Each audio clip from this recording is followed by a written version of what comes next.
Baik, kita mulai. Selamat pagi. Assalamualaikum warahmatullahi wabarakatuh.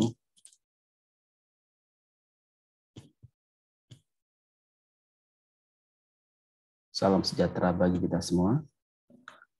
Kita lanjutkan pembahasan kita untuk mata kuliah pemuliaan mutasi. Ya, pada kali ini kita lanjutkan tentang pendugaan parameter genetik populasi hasil pemuliaan mutasi. Ya. Pada pertemuan sebelumnya, kita sudah mendiskusikan bagaimana pendugaan parameter genetik untuk tanaman menyerbuk sendiri yang pembuatan keragaman genetiknya dilakukan melalui mutasi. Ya. Pada intinya adalah kita harus memahami populasi mana yang merupakan mempunyai konstitusi genetik homozigot, homogen, ataupun heterozigot, tapi dia homogen. Artinya setiap individu mempunyai susunan genetik yang sama. Ya, misalnya populasi F1 itu kan adalah heterozigot, tapi dia homogen. Populasi galur murni, ya, populasi galur murni itu adalah homozigot dan homogen.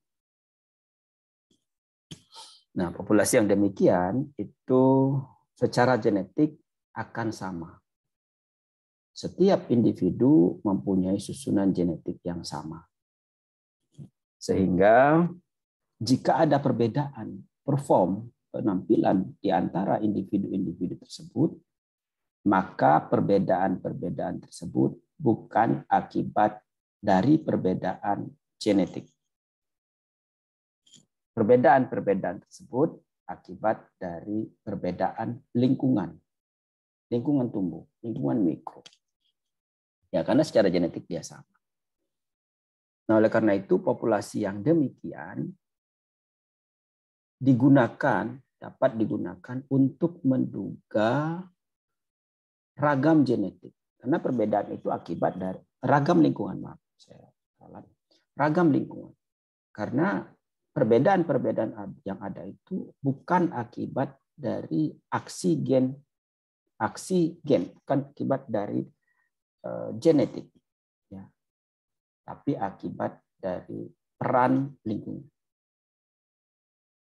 Dimanapun populasi kita berada, biasanya adalah berupa populasi tetuanya yang berupa galur murni, sehingga tetua-tetua tersebut, tetua ya satu mungkin atau dua yang melakukan mutasi digunakan sebagai penduga untuk ragam lingkungan, ya. Itu dapat kita pakai untuk menduga ragam lingkungan. Dan karena untuk menduga ragam lingkungan, maka lingkungan tumbuh dari populasi hasil mutasi itu harus terwakili oleh populasi galur murni tadi. Agar lingkungan sekitar dekat populasi tersebut dapat diduga. Ya, jadi dalam rancangan percobaannya, ya, tetua-tetua atau galur murni tersebut itu dibuat berulangan. Lalu menyebar di semua lingkungan yang ada yang digunakan untuk menduga parameter genetik untuk populasi hasil mutasi tersebut. Semakin luas, semakin banyak populasi yang akan diduga, maka ulangan juga harus semakin banyak agar bisa mewakili lingkungan yang ada.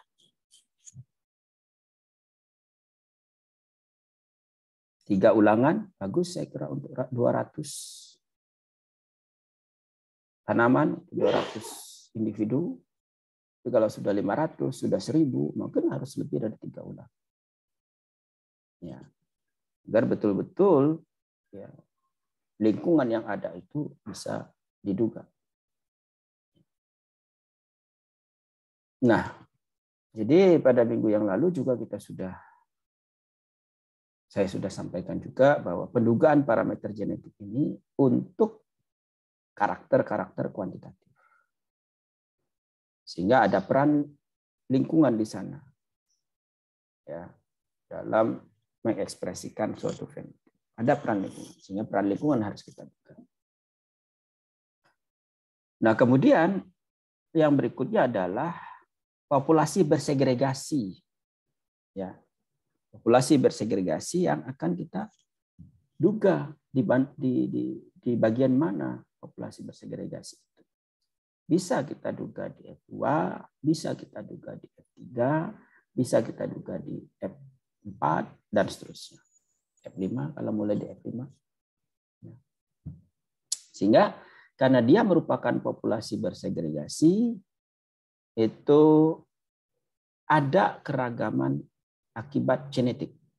Ya, ada keragaman genetik akibat mutasi.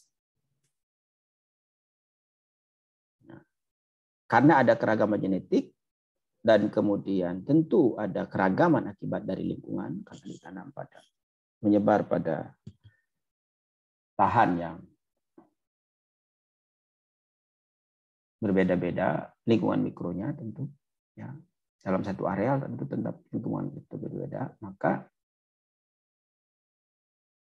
jika ada populasi bersegregasi seperti itu, ya, dapat digunakan untuk menduga ragam fenotip karena ada peran dari aksi gen, ya, aditif maupun dominan, ya, peran genotipe maupun peran lingkungan. Kita tahu kalau ada peran genetik, ada peran lingkungan, ya, maka berarti kita dapat gunakan untuk menduga ragam fenotip. Ya. Ya, jadi populasi-populasi bersegregasi itu dapat digunakan untuk menduga ragam fenotip. Karena ragam fenotip sudah dapat diduga, kemudian ragam lingkungan sudah dapat diduga tadi, maka ragam genetik dapat diduga. Ya. Nah, karena ragam genetik ini adalah genetik total, maka ragam genetik yang dapat diduga tersebut adalah ragam genetik total. Tidak bisa kita memisahkan aditif dan dominan pada populasi tersebut. Ya. Nah, ini sangat penting saya kira untuk mempelajari seberapa besar keragaman yang ada itu akibat dari genetik, bukan akibat dari lingkungan. Nah, apakah bisa dari populasi bersegregasi itu kita menduga mempartisi lagi menjadi lebih detail? Apakah peran-peran ragam genetik total itu adalah lebih diakibatkan oleh aditif atau dominan? Maka kita harus tersedia populasi bersegregasi di dua generasi, F2, F3 misalnya, F3, F4. Nah, dari dua populasi bersegregasi itu, maka kita bisa gunakan untuk mendapatkan informasi delta G, misalnya. Delta G, ya, kemajuan genetik akibat seleksi. Kita tahu bahwa kemajuan genetik akibat seleksi itu adalah, ya, peran dari heritabilitas arti sempit dan diferensial seleksi. Seberapa ketat kita melakukan seleksi. Itulah ada delta G, kemajuan genetik akibat seleksi. Kalau di antara populasi F2, F3 itu delta G-nya besar, maka berarti heritabilitas arti sempitnya besar. Ya.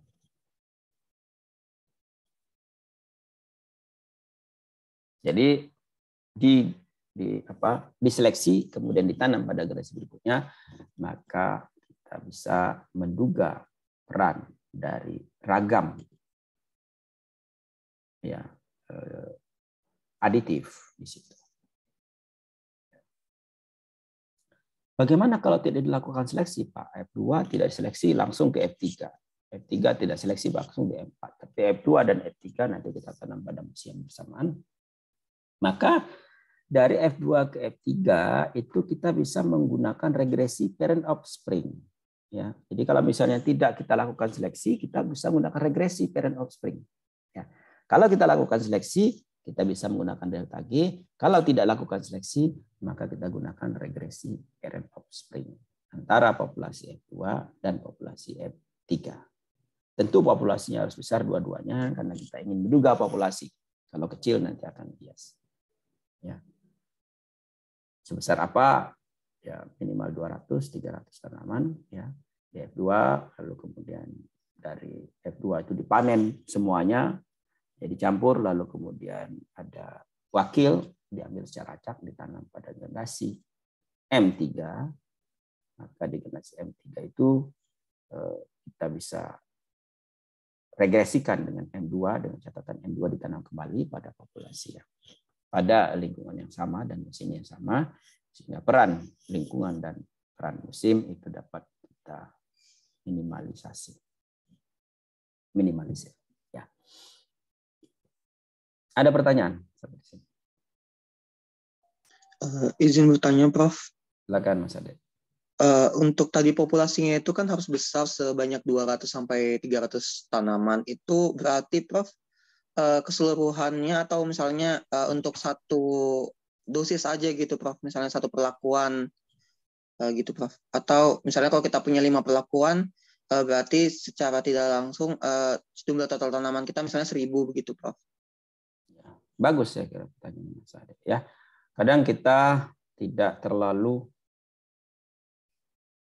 percaya diri untuk melanjutkan di LD 50 ya, di dosis tertentu. Rasanya sayang, sifat pemulia itu penyayangnya. Sayang hanya melanjutkan di satu dosis saja. Dilanjutkan semua dosis yang ada gitu. LD 20, LD 30, LD 40, LD 50, dosis-dosis yang ada dilanjutkan semua.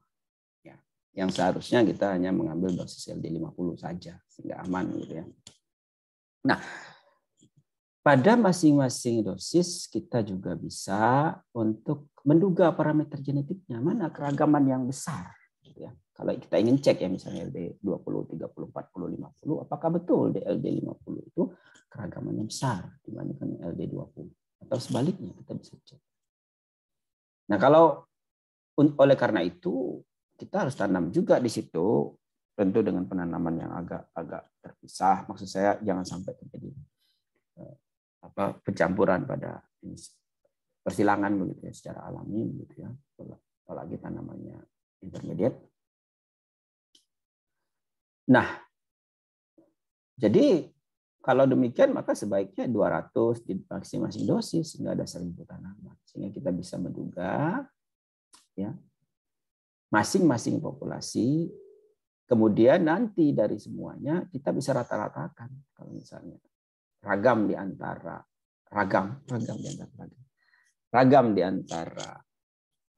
ragam tersebut itu kecil. Kita bisa rata-ratakan dan rata-rata ragam dan standarisasi ragam. Ya, seberapa besar rata-rata? Ya, dari situ. Tapi kita bisa juga mempelajari ragam di setiap dosis tersebut. Bagaimana parameter genetiknya? Apakah menjadi lebih baik? Kan asumsi kita adalah keragamannya meningkat kalau dosisnya meningkat, begitu. Itu bisa diduga dari situ. Kalau bisa memungkinkan. Kalau tidak, maka 300 tanaman diambil secara total, lalu kemudian bisa kita ambil pendugaan parameter genetik untuk total populasi. Ya, total populasi akan terlihat juga kalau populasinya ternyata tidak besar, itu nanti bagaimana peran dari ragam yang diperoleh. Kalau tanamannya semusim dan ukuran tanam tidak besar, sebaiknya 200 ribu. Setidaknya 100. Kalau misalnya ada 500 berarti 500. Ya, karena kita berasumsi bahwa ada banyak gen yang terlibat itu agar bisa kita duga dengan baik tanamannya minimal 200. Ya. Saya kira demikian Mas Adi. Baik, terima kasih Prof.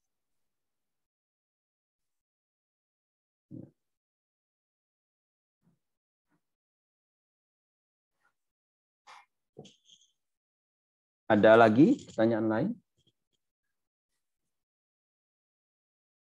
Kalau tidak, kita lanjutkan. Pada pertemuan kita hari ini, kita akan membahas tentang pemanfaatan data tetua dan turunan, rancangan persilangan North Carolina 1, rancangan persilangan North Carolina 2, evaluasi daya gabung, metode Carlton-Smith dan level, dan pemanfaatan data analisis ragam. Kita lihat satu persatu. Nah, dari 6 pokok bahasan ini itu terbagi menjadi kelompok tanaman menyerbu silang dan kelompok tanaman membiak vegetatif. Nah, jadi tanaman menyerbu silang yang akan didiskusikan di sini adalah tanaman yang diperbanyak dengan benih. Kalau diperbanyak menggunakan vegetatif, maka masuk ke pendugaan parameter genetik untuk tanaman membiak vegetatif. Contohnya adalah jagung. Sebaiknya populasi asalnya berupa galur murni agar memudahkan kita dalam melakukan pendugaan parameter genetik. Nah, tentu karakter yang akan ini adalah kuantitatif, bagi dengan agen mutasinya adalah fisik atau kimia. Nah ini ya. Jadi pertama adalah data-data populasi bersegregasi. Nah, kalau kita mutasikan galur murni jagung, lalu dapat F1, dapat M1, lalu kita lanjutkan ke M2. Tanam. Ya. Tanam dalam jumlah yang cukup agar tidak terjadi selfing, begitu ya. Kemudian biarkan dia menyerbuk saling silang, dapatlah M2. Nah, dari M2 tersebut tidak perlu dilakukan seleksi, biarkan saja. Maka di M2 tersebut dipanen semuanya, diambil sampel ke M3. Nah, karena diambil sampel ke M3, tentu tadi dari M1 ke M2 itu ada sampel juga. Ya. 200, kalau populasi besar, 200, 300 pada populasi M2, seharusnya ketika kita ambil lagi, itu akan mempunyai pola yang sama. Karena kan kita mendugaan parameter genetik biasanya menggunakan model acak. Tidak dilakukan selfing, tidak dilakukan crossing, juga tidak dilakukan seleksi. Lanjutkan ke M3. Nah, dari M3 dengan M2 maka kita lakukan kovarian. Kita cek ya bagaimana pewarisannya ya.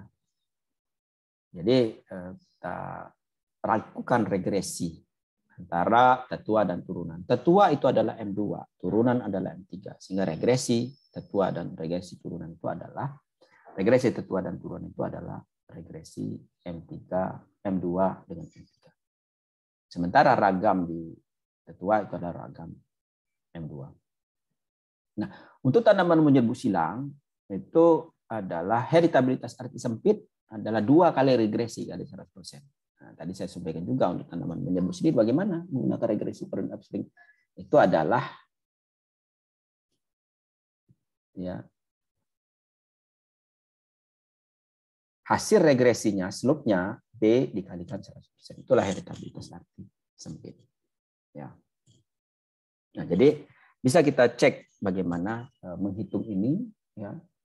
Menghitungnya kemudian kita bisa lihat ya warisnya seperti apa, apakah oksigen aditif atau oksigen dominan yang ini. Bagaimana kalau kita ingin menghitung heritabilitas arti luas dari sini? Tentu tetuanya harus kita tanam. Ya. M2-nya juga harus kita tanam. M2 dan tetua itu kita dapatkan heritabilitas arti luas untuk menduga kira-kira seberapa besar peran lingkungan di situ. Ya, peran genetik dan peran lingkungan di situ. Nah, jadi regresi parent upstream bisa digunakan untuk ya populasi tanaman menyerbuk sendiri maupun tanaman menyerbuk silang.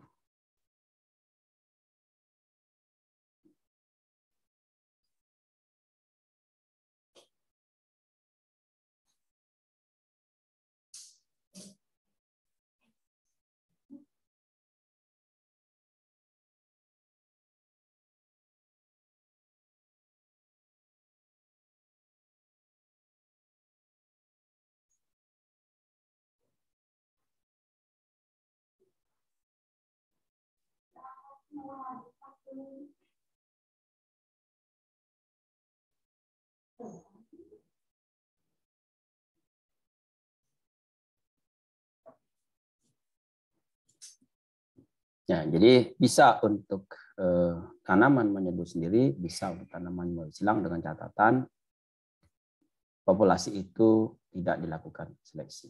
Jadi bisa M2 ke M3, bisa M3 ke M4. Ya, kalau tidak dilakukan seleksi, bisa kita duga. Kalau dilakukan seleksi, maka hanya bisa untuk tanaman menyerbu sendiri. Ya, hanya bisa untuk tanaman menyerbu sendiri. Tanaman menyerbu silang, ya ini kalau dilakukan seleksi, maka akan sangat tergantung dari hasil seleksinya. Ya, akan seperti apa? Maksud saya harus tidak boleh ada inbreeding depression. Dihindari inbreeding depression. Kalau itu bisa dijamin, maka bisa digunakan delta G. Apakah ada kemajuan atau tidak? Ya, populasi besar tentunya ya. Populasi besar, hasil seleksinya pun harus besar ukurannya. Ya, jadi kalau ada 10.000 tanaman, misalnya hasil seleksinya 1.000. Nah, dari hasil seleksi itu bisa kita lanjutkan ke berikutnya, tentu mengikuti metode pemulihan tanaman menyerbu silang. Ya, misalnya seleksi menggunakan recurrent selection, atau menggunakan seleksi massa dan seterusnya. Dari situ bisa kita peroleh delta G. Harusnya ada kemajuan.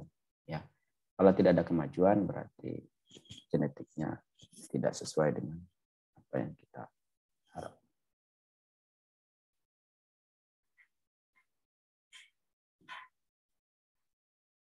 Baik, berikutnya adalah dari populasi M2 tadi kita gunakan untuk membuat rancangan persilangan.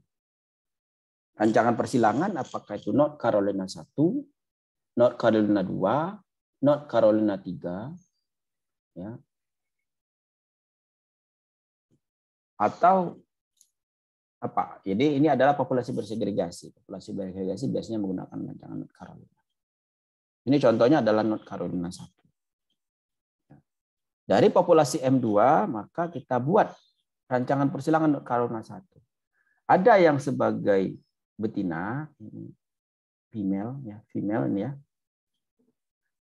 Lalu ada yang sebagai jantan. Setiap jantan menyilangi 3 betina. Ini jantannya berbeda-beda, ada 4 jantan, tapi masing-masing menyilangi 3 betina. Ya, jadi 3 betina ini bersilang dengan 1 jantan. Lalu dievaluasilah anak-anaknya. Ya, ada yang merupakan full shift, M1 dengan P1 ini full shift, ada yang berupa half shift. Ya, P1 dengan P2 ini dengan M1 itu adalah half shift. Sehingga dengan demikian, karena ada full shift, ada half shift, kita bisa duga apa peran jantan dan peran betina. Peran jantan dan peran betina itu bisa kita duga aditif dan dominannya, seperti sudah pernah saya sampaikan di mata kuliah lain. Jadi heritabilitas arti sempit bisa kita duga, heritabilitas arti luas bisa kita duga. Artinya metode ini yang biasanya adalah untuk ya, hasil persilangan di F2 atau populasi bersegregasi lainnya, ya bisa juga kita gunakan untuk populasi bersegregasi hasil mutasi.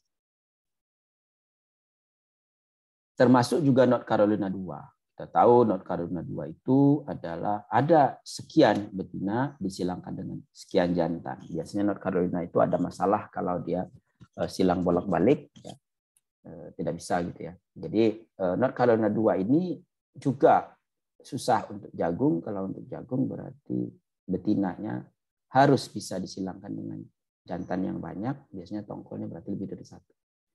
Kalau bisa tongkolnya 3 itu bisa menggunakan North Carolina 2. North Carolina 2 itu yang betinanya bisa bersilang dengan banyak jantan. Misalnya kelompok mentimunan itu North Carolina 2 bisa. Ya. Kelapa sawit itu bisa. Ya. Sering digunakan juga untuk kelapa sawit ya untuk North Carolina 2 karena M1 jantan, dan M123 itu adalah jantan, F123 itu adalah betina. Maka sekumpulan betina itu kalau pada kelapa sawit itu adalah dura, sekumpulan jantan itu adalah pesipera. Sehingga ini bisa dipakai ya di kelapa sawit. Nah, di peternakan, di perikanan juga sering digunakan karena dua, ya, tapi mereka memberi nama faktorial. Karena ini kan mirip faktorial. Ya, sekelompok A, sekelompok B disilangkan, lalu jadilah faktorial. Dengan demikian maka M A kali B, M kali F. Kalau M-nya 3, F-nya 4, maka total ya. Total hasil silangnya adalah 12. Seperti faktorial. Sehingga ANOVA-nya pun adalah ANOVA faktorial. Peran dari A, peran dari jantan. Peran dari B, peran dari A kali B. Jantan dan ya, ini saya kira sama dengan materi galon 2 yang lainnya. Yang membedakannya adalah populasi bersegregasinya. Populasi yang bersegregasinya adalah hasil ya pemuliaan mutasi, hasil ya induksi mutasi, apakah itu fisik atau kimia.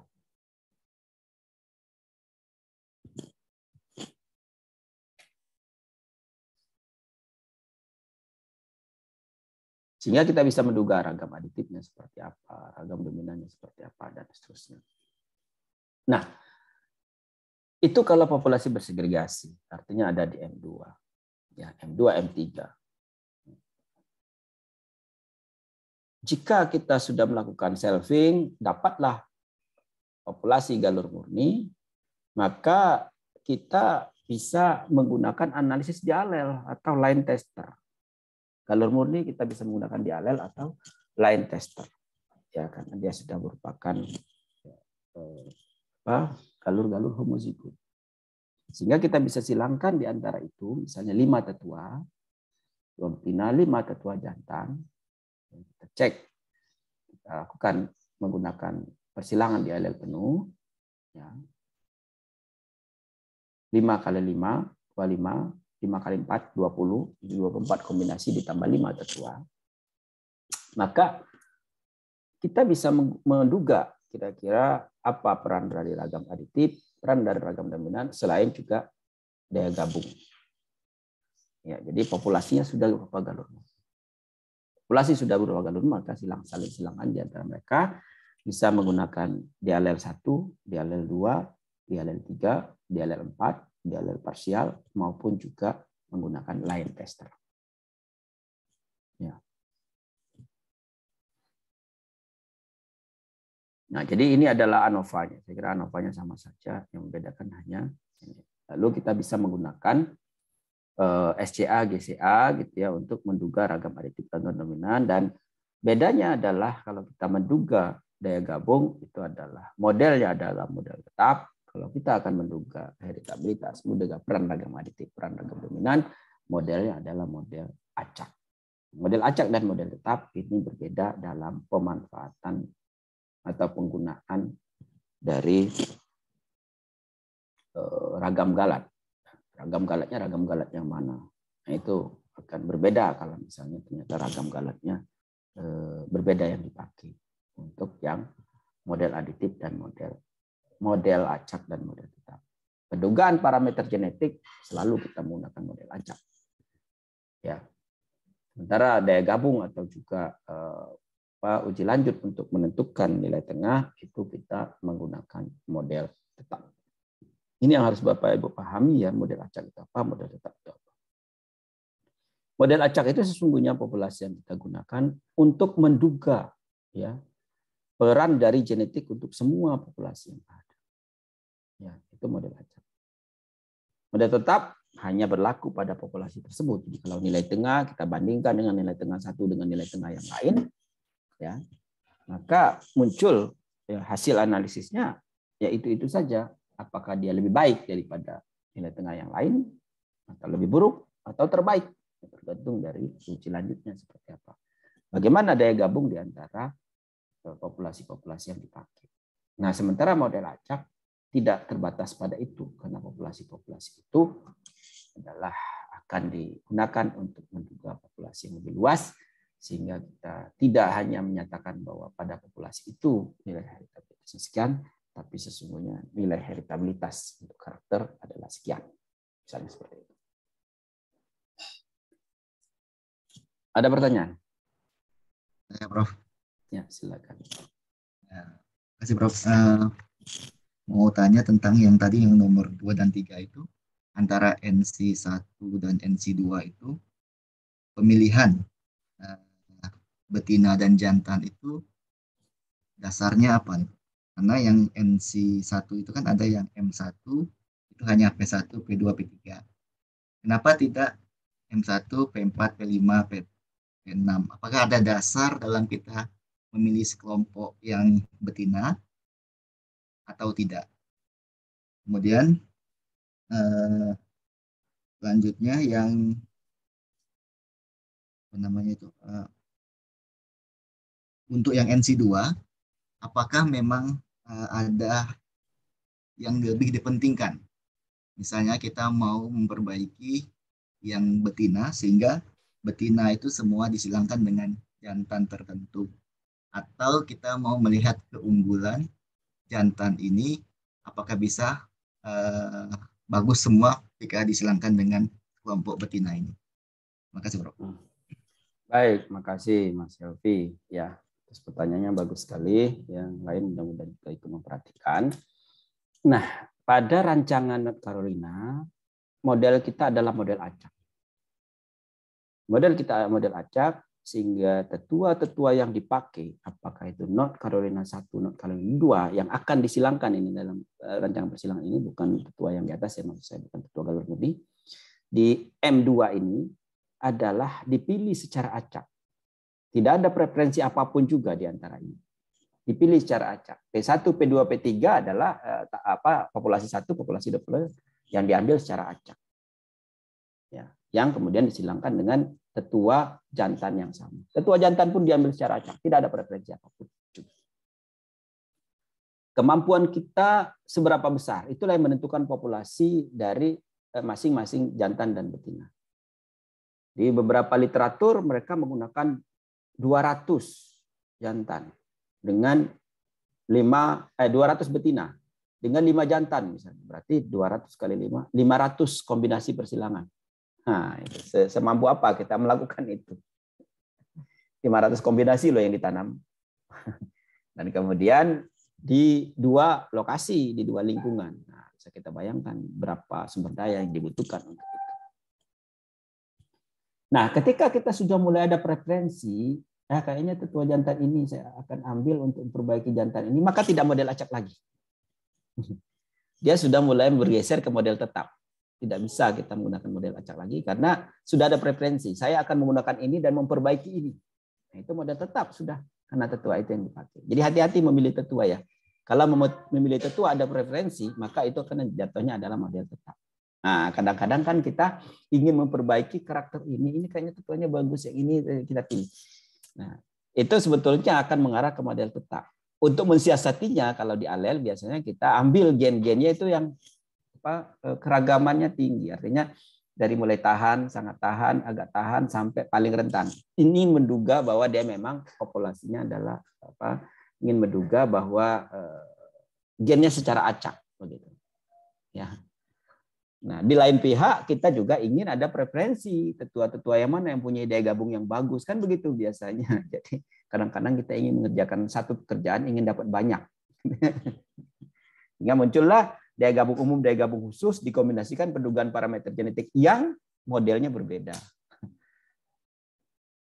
Ya, daya gabung umum, daya gabung khusus modelnya adalah model tetap karena preferensi kita kan itu. Dia tetua ini kira-kira dia punya daya gabung apa enggak gitu kan ya. Sementara kalau model acak kita tidak peduli dengan tetua-tetua itu, yang akan kita lihat adalah apakah daya gabung umumnya besar atau kecil yang kemudian sebagai representasi dari aksi gen aditif kan gitu. Jadi kalau kita gabung-gabungkan, sering di beberapa jurnal kan digabung-gabung satu artikel itu menduga ragam aditif, menduga ragam imunan, tapi juga menduga daya gabung, berarti itu modelnya acak-acakan, itu model acak dan model tetap dijadikan satu. Nah, jadi Saya memahaminya ketika sudah terbit artikel saya dan disertasi. Saya juga begitu, jadi makanya saya bisa bilang bahwa modelnya adalah model acak-acakan sesungguhnya. Dalam satu artikel. Dan itu software yang kita gunakan kan langsung bisa menduga dia. Aditifnya berapa, dominannya berapa. Biasanya kan di Excel yang saya sering bagikan itu. Sudah menduga dua-duanya. Dia gabung diduga, aditif juga. Sehingga mahasiswa terpancing untuk menggunakan langsung. Padahal tidak demikian. Beda. Padahal beda sesungguhnya. Nah, itu nanti kita akan bahas di lain kesempatan. Dan demikian juga di sini tadi Palena 2 tidak ada preferensi apapun betina dan jantan. Kalau sudah ada preferensi, sekali lagi dia langsung menjadi arahnya model tetap. Sehingga betina dan jantan itu diambil secara acak begitu. Nah, itu ya. Itu konsep murninya, karena dia model acak ya diambil secara acak. Tetapi pada kenyataannya kita selalu berhadapan dengan sekali mendayung 2-3 pulau terlampaui gitu ya. Nah, ini bagaimana ini kalau tetuanya udah bagus kan bagus digunakan untuk hibrida atau bagus digunakan untuk, sehingga preferensinya akan mengarah ke model tetap jadinya begitu. Ya. Nah, kalau demikian terkadang memang menjadi apa yang kita duga itu based per populasi. Sehingga heritabilitas yang kita duga selalu based on population. Model acak murni. Model acak murni kan bukan based on population. Model acak murni itu hasilnya kan mewakili semua, gitu kan? Semua yang ada. Mudah-mudahan bisa dipahami, Mas ya. Ada lagi yang lain?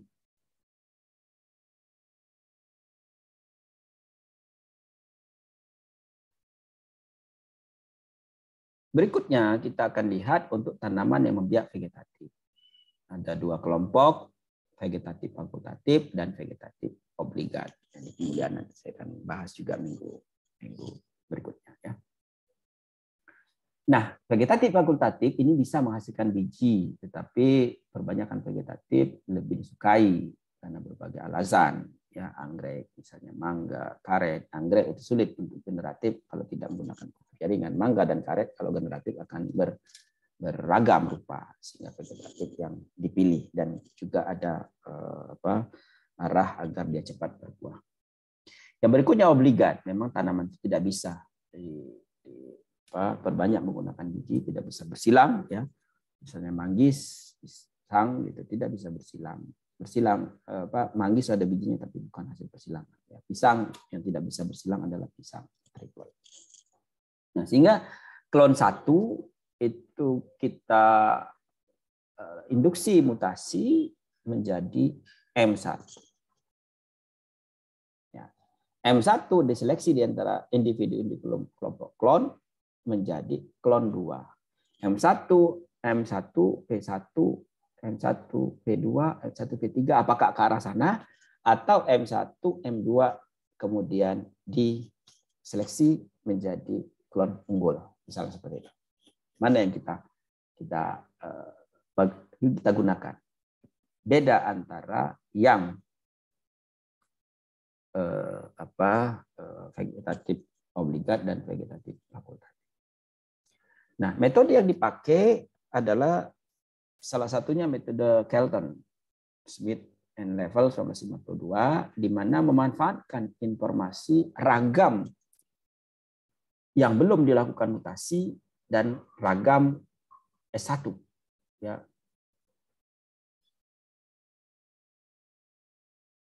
Ragam turunan hasil mutasi dari klon.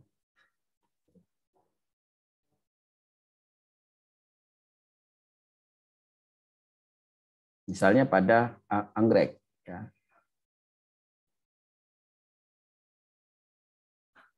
Anggrek itu yang diperbanyak melalui kultur jaringan, ya. Kemudian genotipe tersebut diradiasi dengan sinar gamma menghasilkan ragam sebesar sekian, ya. Kemudian kita perbanyak secara vegetatif, ya, terus hasil mutasi itu diperbanyak secara vegetatif terus menerus, gitu ya. Maka ragam-ragam yang tercipta dari hasil perbanyakan vegetatif itu adalah ragam fenotip. Karena dia ada peran dari ragam genetik, ya, hasil mutasi, dan ada peran ragam lingkungan. Ya. Sementara ragam yang belum dilakukan mutasi tadi, ragam X0, itu adalah ragam lingkungan. Sehingga kalau kita kurangi antara ragam, ya, fenotip dengan ragam lingkungan, dapatlah ragam genetik. Dibagi dengan ragam fenotip, dapatlah heritabilitas arti luas.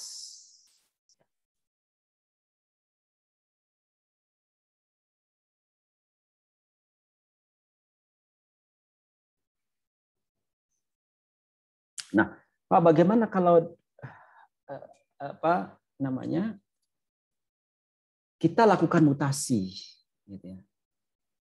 Kita lakukan mutasi pada tanaman tersebut, tapi lalu kita selfing, menghasilkan biji.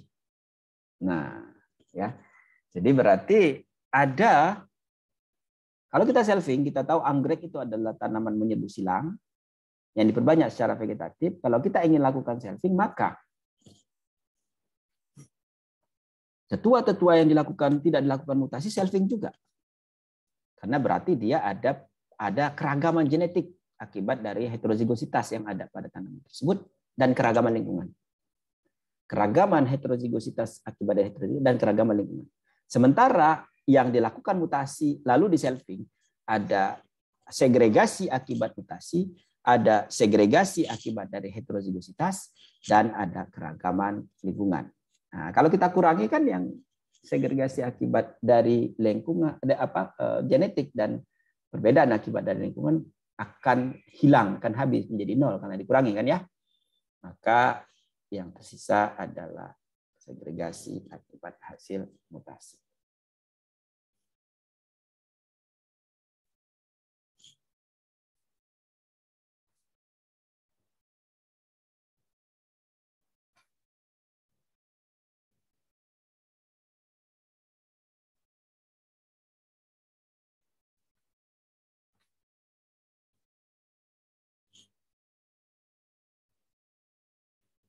Ya, jadi bisa dipakai juga, tapi dengan catatan itu. Kemudian yang berikutnya adalah kalau hasil klonal itu, ya, misalnya segregasi dilakukan mutasi M1, M1, V1, M1, V2 sampai stabil M1, V4 biasanya. Nah, maka masing-masing klonal itu ditanam pada populasi masing-masing dan berulangan, maka kita bisa menggunakan ANOVA. Ada peran dari klonal.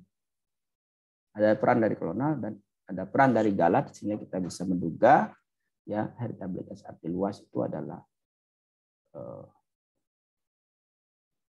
dari klonal itu adalah, dan dari ragam dari klonal itu adalah ragam genetik. Dari mana kita tahu di sini, saya kira berlaku di sini juga bahwa ragam dari C itu adalah M2 dikurangi M1 dibagi dengan M1. Dibagi dengan R. Maka itu ragam C, itu ragam klonal.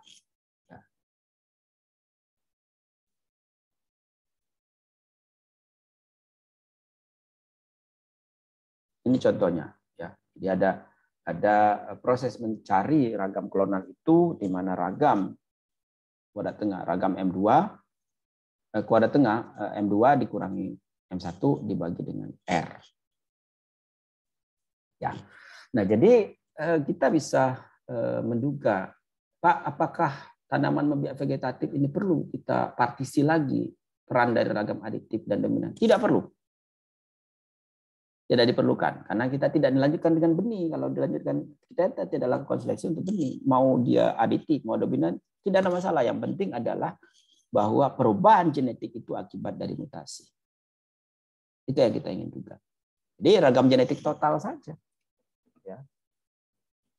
Arah untuk ragam aditif dan ragam dominan itu kalau diperbanyak dengan benih, sehingga kita tidak terkecoh oleh adanya peran dari ragam dominan pada saat seleksi. Ya. Atau kalaupun seleksi untuk tanaman menyeduh silang, betul-betul ragam dominan yang kita peroleh sehingga kita buat populasinya besar, tidak ada selfing di situ. Nah, kalau selfing nanti akan memunculkan inbreeding depression. Jadi tidak perlu menggunakan menduga ragam adiktif, menduga ragam genetik pada populasi yang bias secara vegetatif. Kita menggunakan ragam genetik total saja, dan ragam genetik total ini berperan untuk atau sangat penting untuk kita lihat apakah betul peran dari mutasi itu memperbaiki keragaman genetik sehingga bermanfaat bagi perbuatan varietas unggul. Saya kira itu ada pertanyaan.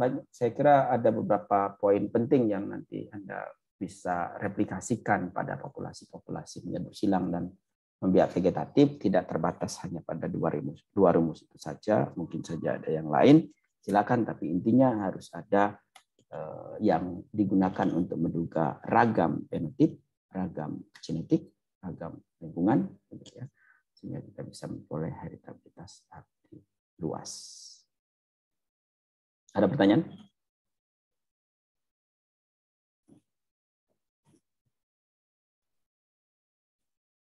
Kalau tidak, satu, Prof. Silakan. Terkait dengan kondisi pada tanaman menyerbuk silang dan menyerbuk sendiri. Mudahnya kalau tanaman menyerbuk sendiri ini karena dia sudah homozigot homogen atau galur murni, sehingga ketika kita berikan perlakuan mutasi, maka M2 itu sudah tampak betul apakah itu terjadi segregasi, seperti segregasi pada F2 pada persilangan biasa. Namun kalau untuk menyerbuk silang itu kan ada pengaruh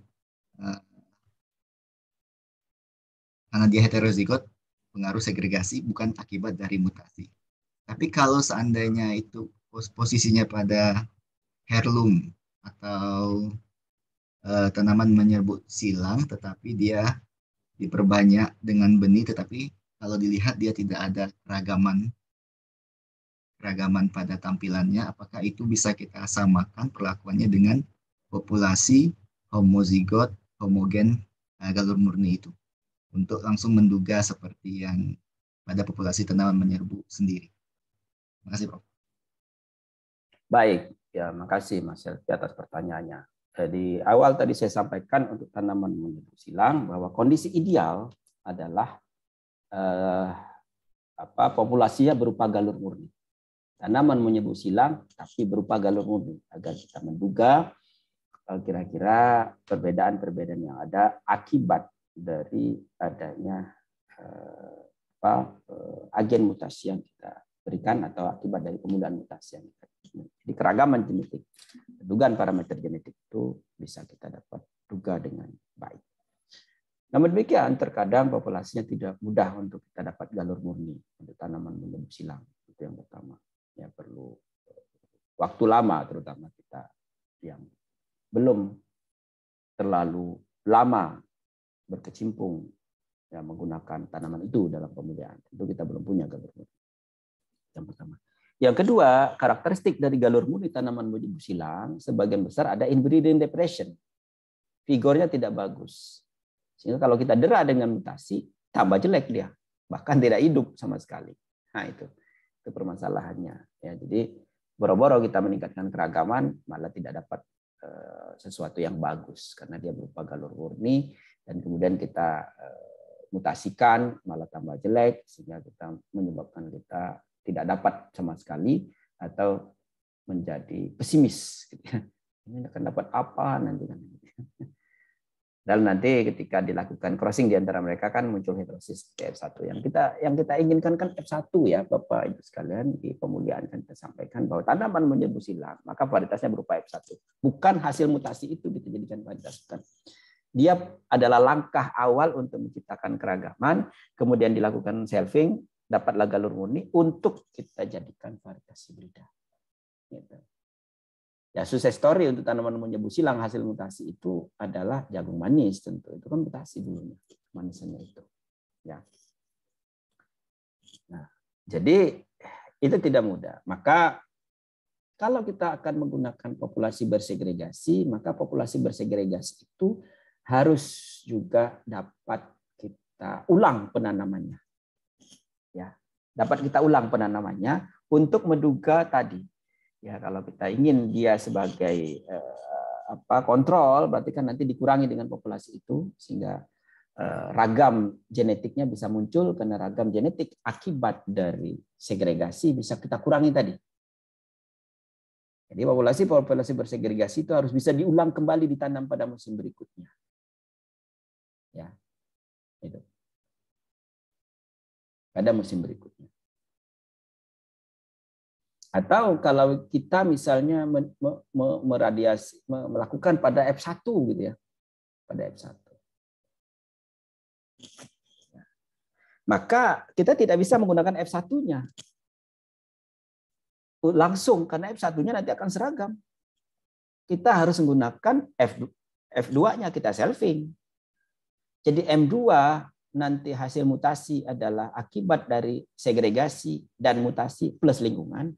F2 ini akibat dari segregasi dan lingkungan, sehingga ragam akibat dari mutasi bisa kita peroleh. Ya, agak berbeda dengan galur murni. Galur murni kan yang kita gunakan galur murninya tentuanya.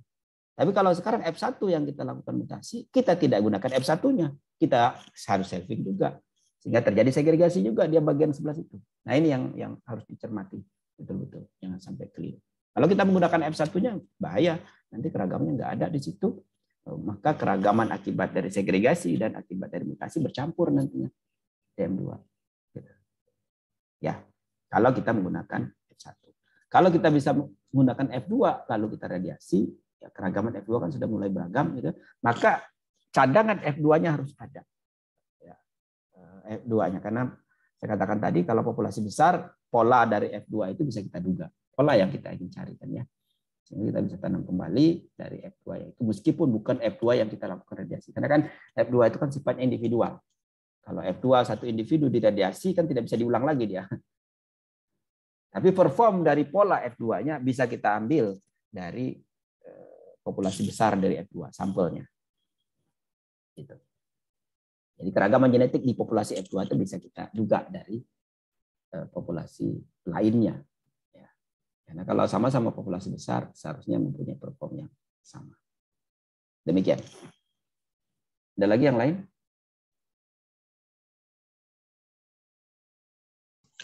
Izin bertanya, Pak. Silakan, Mas Royan.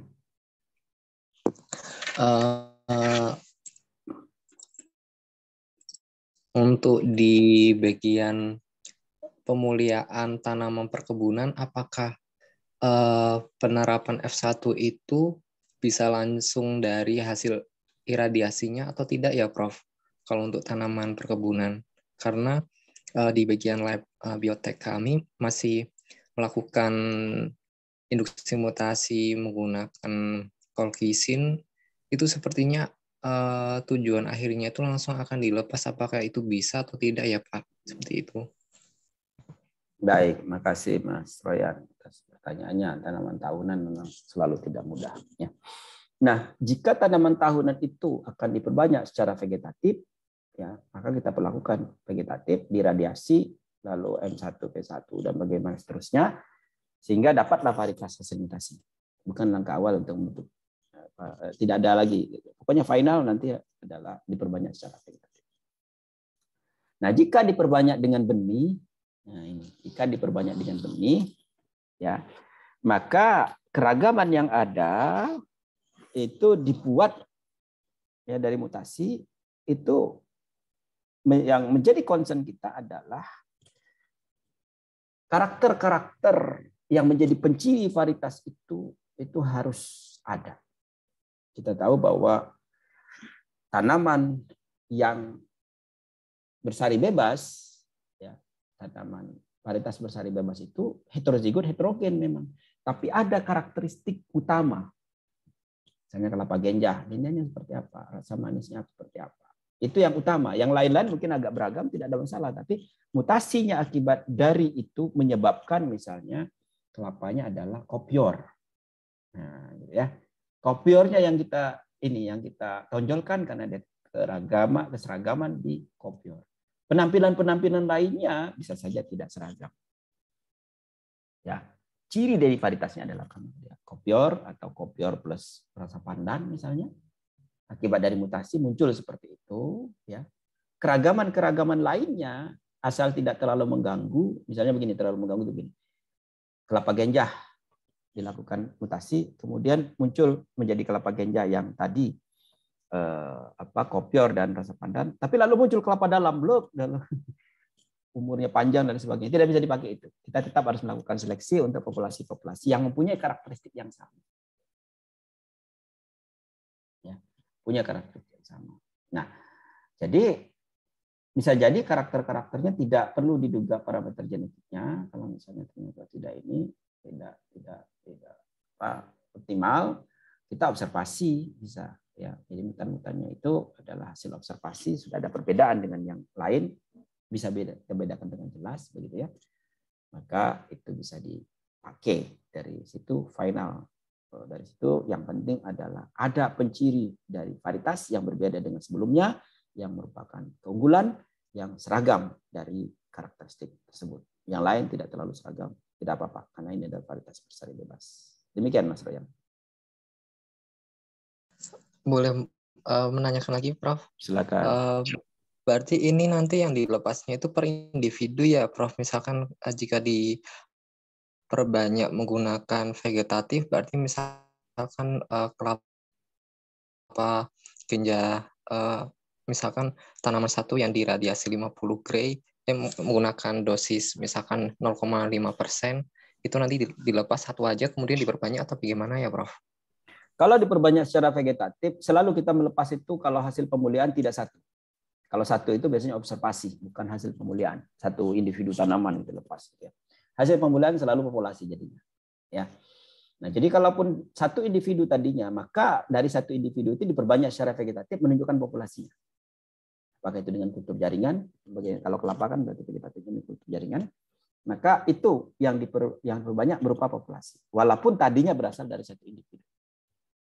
Ya, diradiasi semuanya satu individu bagus diperbanyak secara vegetatif menggunakan kultur jaringan, dilepas varietas. Bisa itu maksudnya. Tapi kalau diperbanyak dengan benih, tidak bisa kita satu individu kita lepas. Harus kita tunjukkan bahwa dari satu benih tadi, dari satu tanaman tadi, ketika ditanam akan ada perform yang mirip di situ.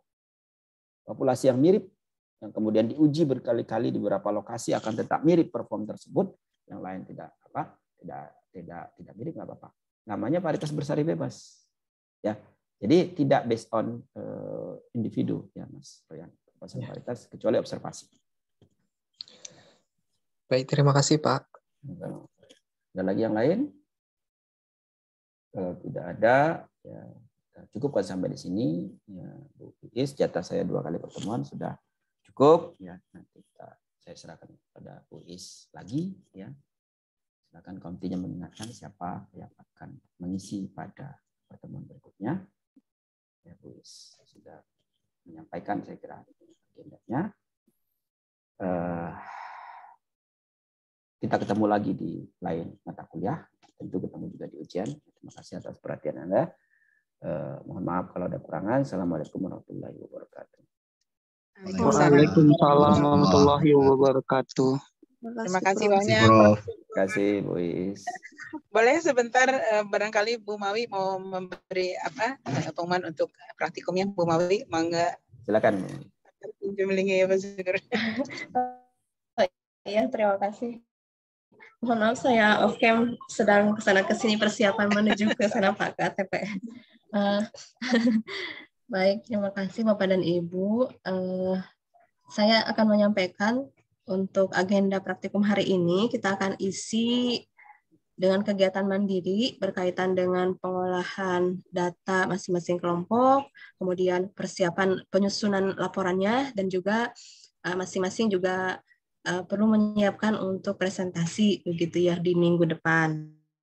Nah, jadi silakan menggunakan waktu praktikum ini untuk kegiatan mandiri tersebut, dan berkaitan dengan kegiatan presentasi yang akan datang. Pertama, bagi yang belum menuliskan judul paper, ini mohon dilengkapi. Tapi kalau saya cek rata-rata sudah semua. Rata-rata berarti masih ada. Maksudnya ternyata ada satu orang yang belum melengkapi, yaitu Bapak Komti ini ternyata ya.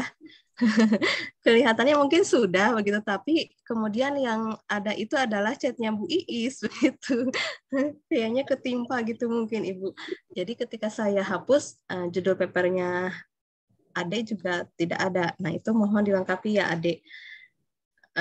Kemudian tadi juga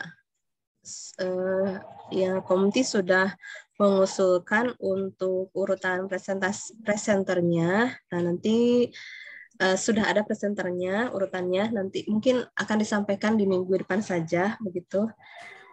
Dan satu lagi berkaitan dengan tanaman di lapang, bagi Bapak Ibu yang menemukan keunikan-keunikan begitu, nah itu jangan lupa untuk dibenihkan, nanti benihnya diserahkan ke saya, dan kami juga merencanakan untuk semua tanaman itu nanti akan dibenihkan gitu.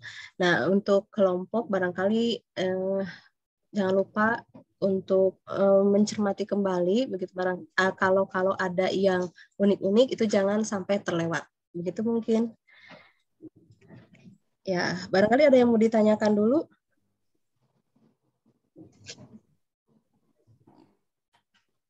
Baik, kalau tidak ada, mungkin itu. Untuk presentasi minggu depan berarti dimulai dari pukul 8 ya, Bu?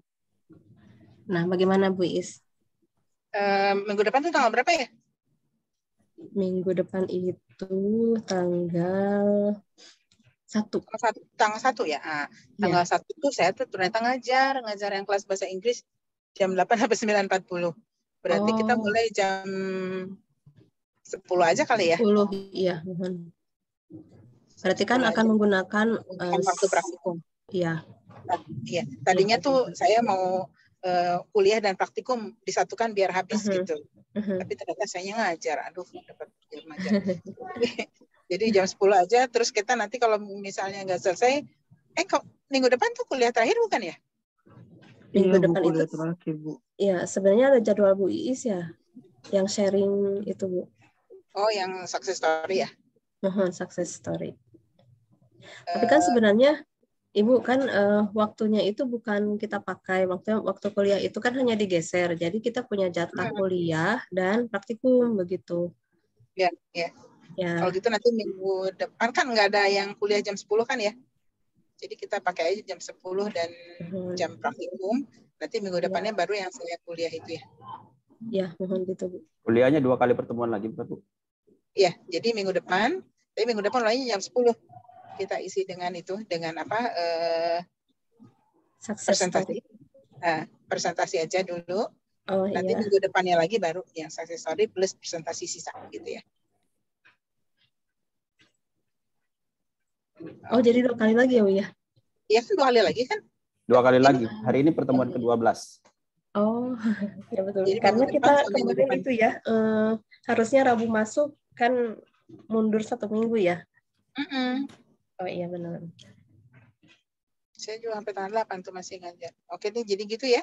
Jadi minggu depan jam 10 kita isi dengan presentasi. Baik. Terima kasih semuanya. Terima kasih Pak Syukur. Terima kasih. Saya izin ya. Dan Bapak Ibu semua.